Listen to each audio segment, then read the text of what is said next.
I was still wearing the same black dress from the funeral when the call came. Not from my stepmother. Not from my half-brother Jordan. Not from anyone in my family. It was from Mr. Crawley, my dad's longtime attorney. He asked if I could come to the house for a brief reading. Nothing urgent, he said over the phone, but it's better we go over things sooner than later. I almost didn't go. The funeral had drained me. Standing there as people I barely knew gave hollow condolences while my stepmother soaked in all the sympathy like she was the widow of a saint. Jordan gave a brief eulogy that barely mentioned me. He called my father his mentor, his investor, and his guiding light. Not once did he call him Dad. Not once did he look at me. The house looked the same from the outside white columns, wraparound porch, Dad's favorite tulips still blooming even in early fall. But when I stepped inside, something was wrong. Gone were the shelves lined with Dad's astronomy books. Gone were the framed photos of our camping trips, birthdays, nights spent stargazing on the roof. The air smelled like lemon polish and erasure. Mister Crawley greeted me in the study. My stepmother, Clara, was already seated. Jordan lounged in Dad's old leather chair, tapping on his phone with the smugness of a man who had already won something. "Thank you all for coming," Mr. Crawley began, pulling out a sealed folder. "This is the last will and testament of Charles Raymond Ellis, dated June 14th of this year. That was just 3 months ago. To Clara Ellis, his wife," Mr. Crawley continued, "he leaves the primary residence, all shared financial accounts and personal effects within the home. To Jordan Ellis, his stepson, he leaves full ownership of CR Investments and its assets." I waited, there had to be more. "And to his daughter, Madeline Ellis." Mr. Crawley paused. I sat up straighter. "There are no specific provisions listed." Silence. My heart stopped. I opened my mouth, then closed it again. "Wait," I said finally. "There's nothing." "Nothing at all. This is the most current version we received," Crawley repeated. But his voice was different now, measured, uneasy. Jordan glanced up from his phone, long enough to smirk. "Guess Dad finally figured out who was worth investing in," he said. I flinched, not just at his words, but at the way Clara didn't even blink, didn't correct him, didn't offer a word. "I was his daughter," I said, my voice cracking. "I was there every single day when he was in hospice. I stayed overnight. I fed him, I bathed him, and I'm sure he appreciated that." Clara said, too smooth, too rehearsed, but Charles was very clear. He didn't want conflict, wanted simplicity. Simplicity. That word felt like poison in my mouth. I left the room in silence, but inside I was screaming. It wasn't about money, not really. It was about what they were saying by leaving me out. That I didn't matter. It's that I was invisible. As I passed the office, I noticed something strange. Everything had been cleared out, but on the desk, right? In the center lay one object. My father's watch. A thick, steel-banded Omega Seamaster. Worn, scratched, faded at the edges. He wore it every day of his life. Said it was the only piece of jewelry he ever needed. He even wore it in the hospital. He told me once when I was 14, "This thing has been through more than most people. If it ever stops ticking, I'll probably go with it." That memory hit like a brick. I reached out and picked up the watch. It felt heavier than I remembered. Colder. As if it had been waiting back in my childhood. Bedroom barely touched since I moved out 10 years ago. I stared at it for hours, flipping it over, listening to the rhythmic tick. It was still working, but something felt off. There was a tiny dent near the clasp I didn't remember, and a small ridge on the backplate that looked almost like a hinge. Was that always there? I grabbed a magnifying glass and studied it. My breath caught. It looked like the back had been tampered with, like someone had tried to seal it shut. I placed it on my nightstand and lay in bed, staring at the ceiling. I couldn't sleep. My mind raced, not about the will or Jordan or even Clara, but about him. Did Dad know something was wrong? Did he plan to hide something? Was the watch more than just a sentimental keepsake? Because if they were willing to erase me from the will, what else were they hiding? I woke up before sunrise, even though I'd barely slept. The watch was still. There on the nightstand, unmoved, as if it had been watching me the whole night. I stared at it in the dim blue light creeping through the curtains. Something about it felt alive, intentional. I sat up, reached for it again, and ran my thumb across. The back dot, the hinge dot, it wasn't imagination. There was a line thin as a hair, almost invisible to the naked eye, right at the edge of the plate. Dad was meticulous. He never let his things get damaged. This wasn't wear and tear. This was deliberate. I grabbed a thin paper clip from my old-school desk and carefully inserted it into the seam. It clicked, just a whisper of metal shifting. My heart jumped. The backplate popped open by less than a millimeter. Inside, there was no battery, no gears. The watch was hollow dot, instead tucked. Inside a narrow slot, there was a small folded piece of parchment. Not paper parchment. Cream-colored, aged with clean. Crisp edges like it had been cut by hand. My hands trembled as I pulled it out. There were only 6 words, handwritten in my father's distinct looping style. If you found this, trust Crawley. Nothing else? No. Name? No date. Just that. I stared at the words for a long time. Was this some kind of code? Why would he leave a message inside a fake watch? And why tell me to trust Crawley, the same man who told me I'd been left with nothing? I called him immediately. He answered on the first ring, Madeline. He said calmly, I had a feeling I'd hear from you. You lied to me, I snapped. He did leave me something. I found it. In the watch. There was silence. Then, a sigh. I didn't lie, Crawley said. But I couldn't say anything at the reading. Not with Clara and Jordan in the room. Why? Because they would have destroyed it. Just like they destroyed everything else your father wanted. My heart pounded louder. I felt like I was slipping into a story I didn't know I was part of, something bigger, older, heavier than a simple inheritance dispute. What is it? I asked. Come to my office, alone, and bring the watch. The law firm was in an old brick building downtown, 5 floors above a used bookstore. His office was small, filled with books, maps, dusty case files, and photographs of people I didn't know. He closed the blinds as soon as I arrived, locked the door. Then he sat across from me, folded his hands, and looked me in the eye. Your father started planning this 2 years ago, he said. After he got sick, planning what? A contingency. For the moment, Clara and Jordan tried to take everything. He opened a drawer and pulled out a black folder with a gold seal. Charles Ellis was not just a family man. Crawley said he was the sole shareholder in a blind trust worth over $900 million. I stared at him. The number floated above me like it wasn't real. 900. What? Million? He repeated. It was built through private equity holdings, silent partnerships, international investments. It was separate from the CR Investments account. It's completely untraceable unless you had this. He pointed to the parchment I had found in the watch. That handwriting activates the second clause in the sealed testament. And now that it's in your possession, you are the sole legal beneficiary. I felt dizzy, like the floor tilted under me. Why didn't he just tell me? He was scared, Crawley said. Not of dying, but of what Clara and Jordan might do if they found out. He trusted you would find the message. And if I didn't, then everything would have disappeared. He paused, and that's exactly what they were counting on. He handed me a second envelope, heavier than it looked. Inside was a notarized document with my full name in bold letters. Beneficiary Madeline Ellis, value of trust as of last audit. $914,738,000.00. My breath caught in my throat. My fingers curled around the edge of the paper, almost afraid it would vanish. I wasn't just back in the will. I was the will. They said he left nothing for me. I whispered, but he left ... everything. Crawley gave me a sad smile.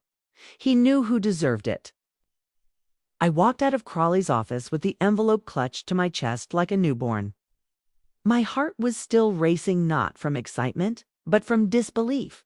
$900 million. It didn't make sense. None of it did. Why hide that kind of fortune?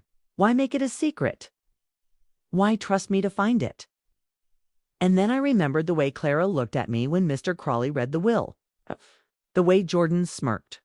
The way my father's photos were already gone from the walls before the funeral was even over. They'd started racing me before he even died. I sat in my car for 20 minutes, parked across from a crumbling cafe, trying to catch my breath. I kept rereading the document, hoping it wouldn't change. My name, the date, the value, every number, every line, burned into my memory now. This isn't about revenge, I whispered to myself. But even I didn't believe it. Back at home, they're home. Technically, I walked through the front door like nothing had changed. Jordan was in the kitchen laughing on the phone. Clara was arranging fresh flowers like she hadn't just executed the emotional equivalent of a hit job on her late husband's daughter. "Oh, you're back," she said, barely glancing up. "Yeah," I said casually. "Had to drop something off. You didn't forget your watch, did you?" Jordan called out. "This might be the last thing you have left." He laughed like it was the joke of the century. I smiled so hard it hurt. "Actually," I said, "it's the only thing I care about." That night, I laid awake again. But this time, I wasn't crying. I was thinking, plotting, because now I knew two things. They had tried to cut me out. They had no idea I wasn't gone. The next morning, I called Crawley. I want to delay the transfer. I said, "Are you sure?" He asked.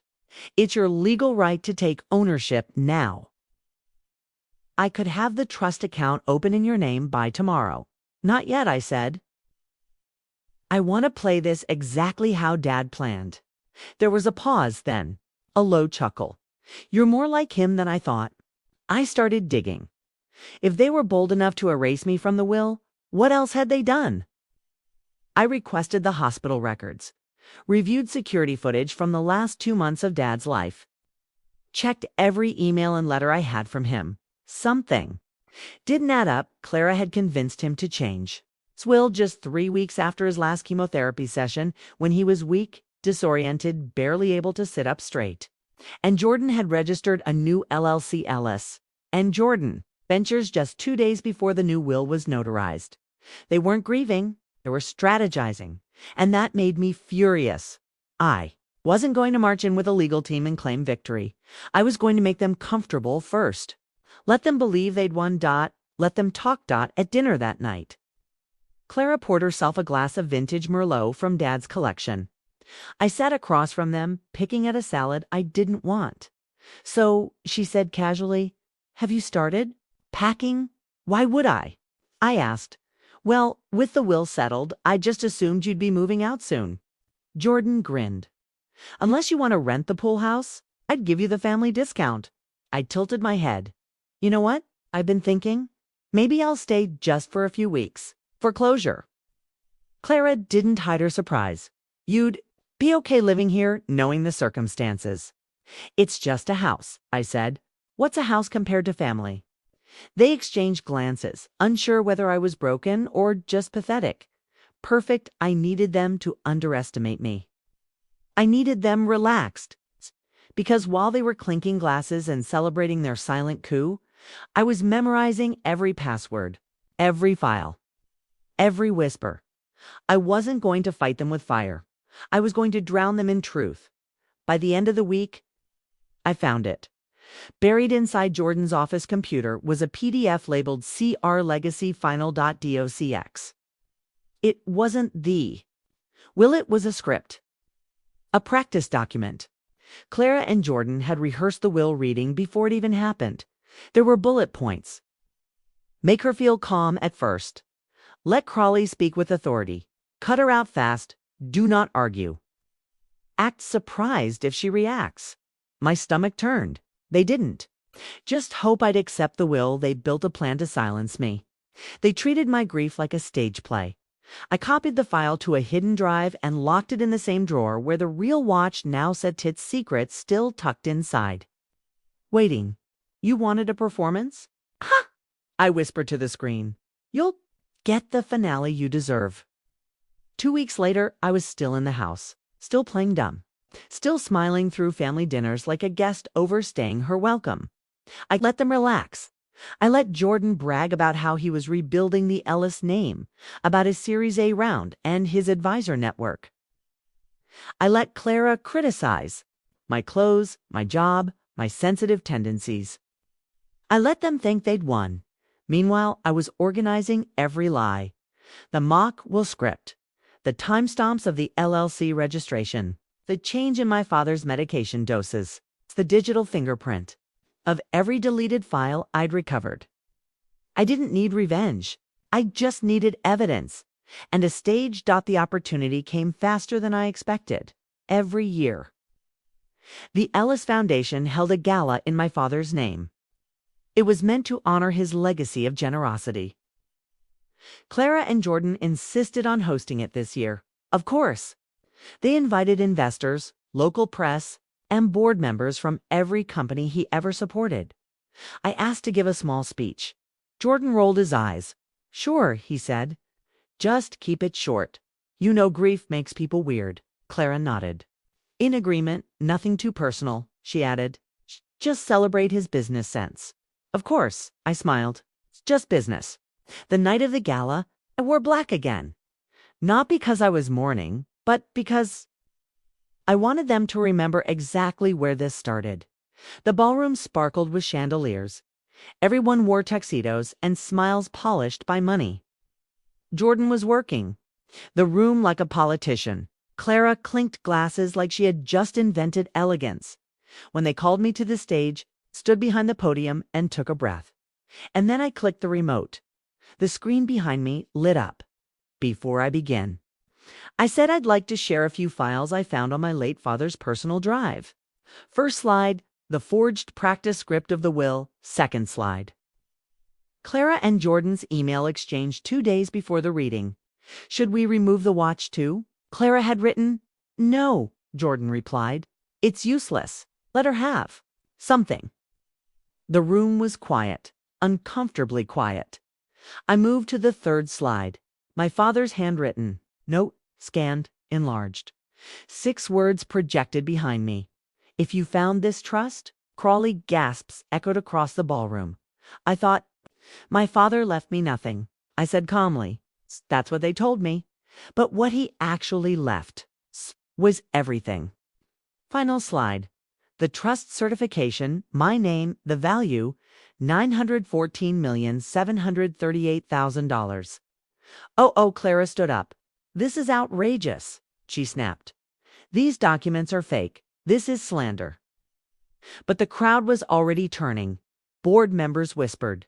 Reporters took photos of the screen. One investor stood up and said, loud enough for everyone to hear, that's Charles's handwriting. I'd recognize it anywhere. Jordan just sat there, jaw tight, sweat beading at his temple. You stole it, he muttered. You hacked. Something you rehearsed my erasure, I cut him off, Kate, and you almost succeeded. I stepped away from the podium and looked straight at them. But the thing about secrets is they don't stay buried forever. I didn't need applause. I didn't even wait for the rest of the speeches. I left the gala in silence, just like I had left the funeral.